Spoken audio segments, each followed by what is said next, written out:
ఈరోజు సత్యవేడు సభ నాకెంతో సంతోషాన్ని సంతృప్తినిస్తా ఉంది. సమరానికి సై అంటూ మన సత్యవేడు తొడగొడతా ఉంది. పూర్తి నమ్మకంతో చెప్తున్నాను, ఈరోజు ప్రజల్లో తిరుగుబాటు వచ్చింది. ప్రత్యేకంగా దళితుల్లో తిరుగుబాటు వచ్చింది.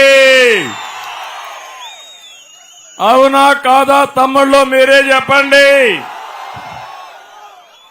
ఇక్కడే కోనేటి ఆదిమూలం ఎవడో పుంగునూరులో ఉంటాడు, సత్యవేడులో ఇసుక గ్రావెల్ మట్టి మొత్తం దొంగిలించి చెన్నైలో అమ్ముకుంటాడు. అడిగితే నువ్వు ఎమ్మెల్యేగా పనికిరావని ఎంపీ ఇస్తానంటే ఒకే మాట చెప్పాడు, నీ పార్టీ వద్దు, నీ ఎంపీ సీట్ వద్దు అని తిరుగుబాటు చేసిన వ్యక్తి కోనేటి ఆదిమూలం అని చెప్పి నేను మీకు తెలియజేస్తున్నా. ఆదిమూలం నాకు కొత్త ఏం కాదు. తెలుగుదేశం పార్టీలోనే జడ్పీటీసీ చేశాను, ఫ్లోర్ లీడర్ చేశాను, జిల్లా పార్టీ పనిచేశాడు.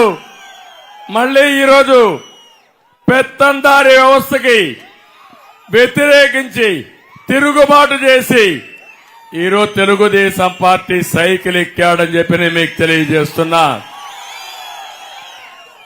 ఇంకో పక్క ఇక్కడే వరప్రసాద్ గారు ఒక ఐఏఎస్ ఆఫీసర్ అవమానాలు భరించలేక తిరుగుబాటు చేసి నీ సీట్ నాకు అవసరం లేదు, నేను వేరే పార్టీలో పోటీ చేస్తానని ఎన్డీఏ ఉమ్మడి అభ్యర్థిగా బీజేపీ అభ్యర్థిగా పోటీ చేస్తున్నాడు. ఈ ఇద్దరు నాయకులే కాదు, నా దళితులు అంటూ దళితుల్ని ఊచకోసిన దుర్మార్గమైన ముఖ్యమంత్రి ఎవరు తమ్ముళ్ళో మిమ్మల్ని అడుగుతున్నా. సైకో జగన్మోహన్ రెడ్డి అవునా కాదా అని మిమ్మల్ని అడుగుతున్నా. ఈరోజు చెప్తున్నాను, సత్యవేడు సాక్షిగా చెప్తున్నాను, ఒక ఎస్సీ నియోజకవర్గం సాక్షిగా చెప్తున్నాను, రేపు జరిగే ఎన్నికల్లో 29 రిజర్వ్ నియోజకవర్గాల్లో మనమే గెలుస్తున్నాం. దానికి కారణం ఒకే విషయం అడుగుతున్నా.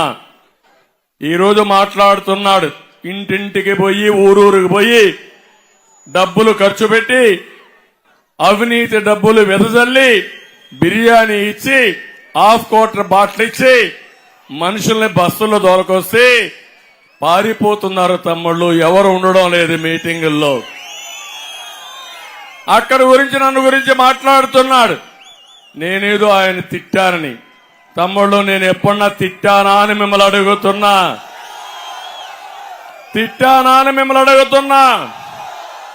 బూతులు నన్ను తిట్టాడా లేదా అని మిమ్మల్ని అడుగుతున్నా. నా మీద ఇంతవరకు చరిత్రలో ఒక్కరు కూడా కేసు పెట్టలేదు. 45 ఏళ్లుగా నా జీవితం తెరిచిన పుస్తకం. అవునా కాదా సత్యవేడులో మిమ్మల్ని అడుగుతున్నా. ఈ జిల్లాలో పుట్టాను, మీ ముందర రాజకీయం చేశాను, నీతి నిజాయితీకి మారుపేరుగా రాజకీయం చేశాను తప్ప నేను ఎప్పుడు తప్పుడు రాజకీయాలు చేయలేదని చెప్పి మరొకసారి విజ్ఞప్తి చేస్తున్నా. నేను అడుగుతున్నా మిమ్మల్ని అందరినీ, నా జీవితంలో ఒక కేసు పెట్టారు. ఎప్పుడు పెట్టారంటే బాబ్లీ విషయంలో సమైక్య ఆంధ్రప్రదేశ్ లో మహారాష్ట్రకు పోతే మహారాష్ట్ర పోలీసులు కేసు పెట్టారు. ఈ సైకో వచ్చి నా మీద 22 కేసులు పెట్టాడు తమ్ముళ్ళు అని మిమ్మల్ని చెప్తున్నా. నా మీద కాదు, అందరి నాయకుల పైన కేసులు పెట్టారా లేదా అని మిమ్మల్ని అడుగుతున్నా.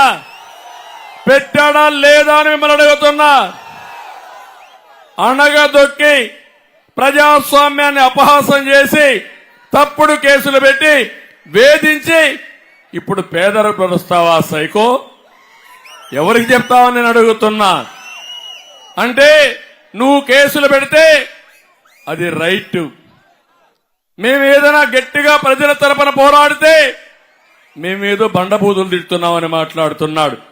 నేను అడుగుతున్నా, ఈరోజు ఇక్కడ దళితులున్నారు. ఈ పార్లమెంటు అసెంబ్లీ దళితుల నియోజకవర్గం. ఈరోజు మీరు చూస్తే 27 సంక్షేమ పథకాలను రద్దు చేసిన దుర్మార్గుడు ఎవరు తమ్ముళ్ళు? ఈ సైకో జగన్మోహన్ రెడ్డి. అవునా కాదా అని అడుగుతున్నా.